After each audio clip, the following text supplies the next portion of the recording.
એ ચૂલે મૂકી દીધી ટોપલી, એ હેઠે કર્યો તાપ રે,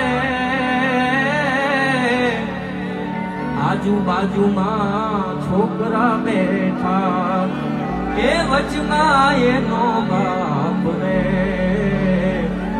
ચાવીના મને ચેન પડે. પૂજી નારાયણ બાપુ ગાતા હો, એટલે મને આ ચાની વાત ઉપરથી યાદ આવી.